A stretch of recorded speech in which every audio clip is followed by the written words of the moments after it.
All righty then. How you doing, Dr. Drew? Good. I got a bunch of stuff. You do, Want to chat, or you got something you want to go to? Well, I had something that I saw on Bill Maher's show, Real Time, that had to do with addiction that I thought was very interesting. And, of course, my first impulse was to think about you and how you would react to this information, because it's a sort of a thing where I'll play you the clip in a second, but it was information that in one way I thought, ooh, Drew's not going to like this just because he doesn't like people talking about addiction other than he. On the other hand, it sure made a lot of sense and on just a very visceral, basic level. Like you just sort of went, oh, yeah, I guess that does make sense. Can I guess there was a Huffington Post article about relationships and addiction and disconnect? Was it anything related to that? It had to do, and it's kind of it was part and parcel of something that I've always just kind of said, which is, you know, if people don't have a community and they don't have a reason to wake up in the morning and so on and so forth, they quickly find themselves with a bunch of diseases that don't let them get out of bed. Yeah. Listen, how many times, maybe you haven't heard me say this, I don't say it so much on this show, but the interpersonal relationship is what humans need for everything, for meaning, for emotional regulation, for their spiritual fulfillment. And if they rupture those, and again, early trauma is what ruptures that, they can't regulate and they have to reach outside of their body to find ways to feel okay. No, I agree with that. This is just took it a little further than that. Okay, I'll play you the clip. Hold on 1 second. Yeah.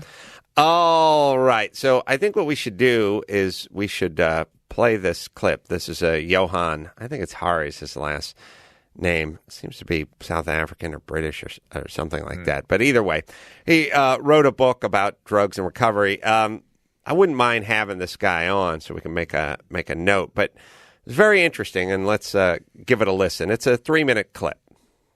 So what I find most interesting about your book is that you say everything we think we know about addiction has been wrong. Is that right? Yeah, it really struck me, when I started working on this book 4 years ago, I had a very personal reason to do it. We had a lot of addiction in my family. One of my first memories is of trying to wake up one of my relatives and not being able to. And if you had said to me, what causes heroin addiction? I would have looked at you like you were a little bit stupid, and I would have said, well, heroin causes heroin addiction, right? We think that we've been told this story for 100 years that's so obvious to us, it's like our common sense, We think if the first 20 people in this audience all used heroin together with us, on day 21 we'd all be heroin addicts because there are chemical hooks in the heroin that our body would physically need. That's what we think heroin is. The first thing that alerted me to the fact that may not be right is, if any of us, if we step out of here today and we get hit by a car, God forbid, and we break our hip, we'll be taken to hospital and we'll be given a lot of diamorphine. Diamorphine is heroin, right? Diamorphine is much better heroin than you're going to score out on the street because it's medically pure, right? As opposed to stuff on the street which is contaminated and very weak. Right. Is that You'll true, take it for quite a long time, get right? morphine sulfate. Happening in every hospital in the United States, every hospital in the developed world, lots of people are taking heroin for long periods of time. Now, if our old theory about addiction is right, we know what should happen. Those people should go out and score on the streets, right? You will have noticed that your grandmother was not turned into a junkie by her hip operation. And so I was thinking, how can this be? What's going on there? And then I didn't really understand it. Let's pause it for a second. I went and interviewed him. All right, so his premise far... He had some weird misunderstanding about addiction, which is interesting, because no one in this country, at least, ever says that. In fact, even the mice models we use, you hear about mice self-administer cocaine and stuff, only 10 to 20% of mice will take cocaine. You already have a genetic subset of even mice. No, we as lay people think, when we think about our children, that if you try heroin, there's a decent chance you may get hooked. No. But that's the way we discuss it. There's a decent chance you'll vomit. You'll vomit and feel like shit.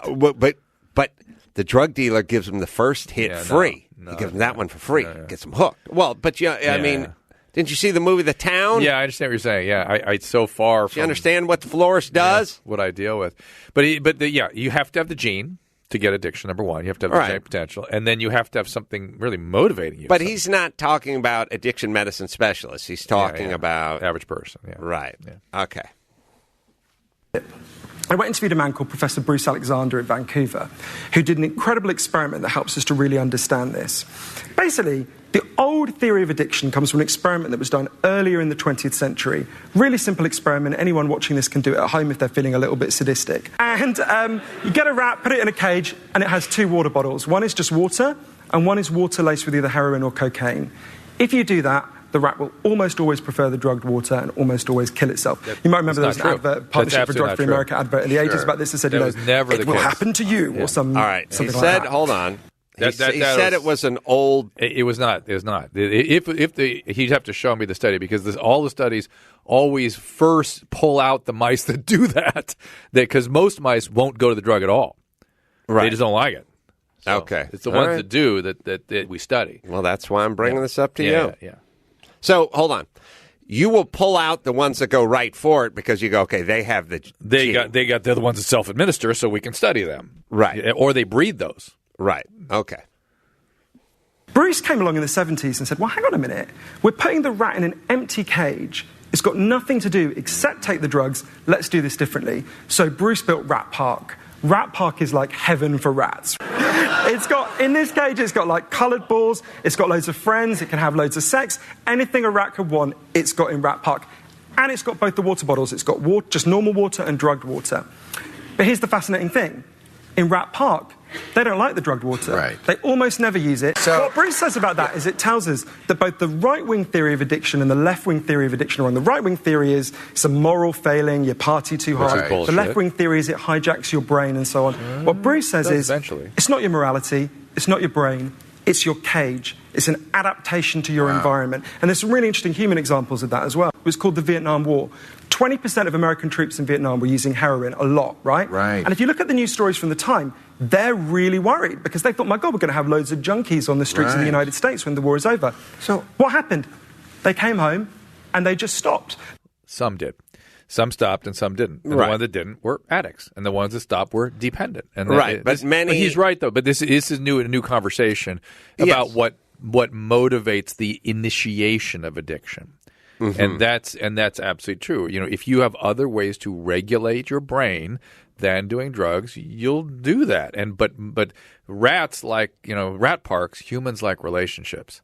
And right. Well, Rat Park is a relationship. Yeah. I mean, it's screwing and colored balls. Yeah, right. But the point is well rats. taken. Absolutely. And if that's how people have to come to it, they don't understand this guy's got to tell the story. We've known that for a long time. What he's saying. Right. You've known it for a long time as a professional in this industry. But I've been chanting about it for 20 fucking years. No, I know. You've been talking about relationships and systems and support and community.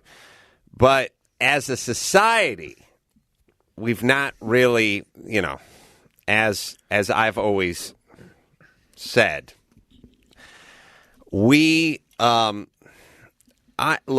every good science fiction movie, Drew. Yeah. Every single one.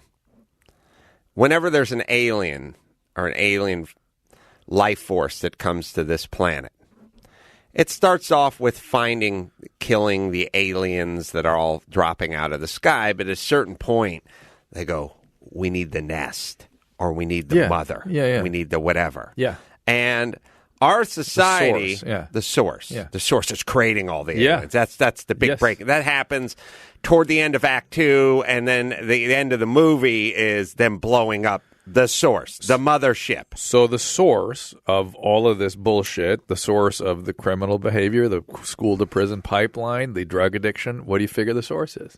It's family. Thank you. And okay, it's child. So it's really now it's gone beyond family. Now it's childhood trauma. Okay, so it's a hub, and from the hub, many spokes emanate. Yep. And some go toward addiction, some go toward prison, some go toward both, some go toward poverty, some go toward violence, crime, sexual abuse, violence. NFL. They all just there's one spoke in there, and they all just go different directions. Yeah.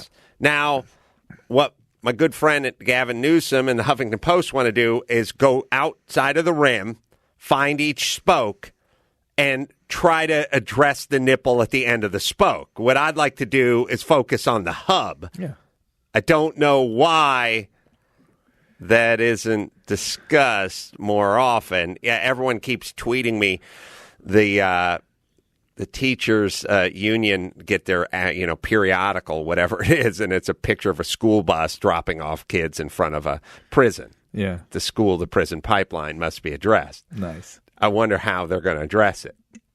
We'll get rid of the bus. The bus is the fractured family. Right. I mean, it's I mean, look, again, it's intergenerational trauma. Find me with the find me with the super educated person from the Huffington Post interviewing me. No, I don't want to see that again. I have to hear her. Okay, before you do, I'm dying to talk to line 3 up there real quick. All right. Put Josh on. That is all right. fascinating. Super condescending. All right.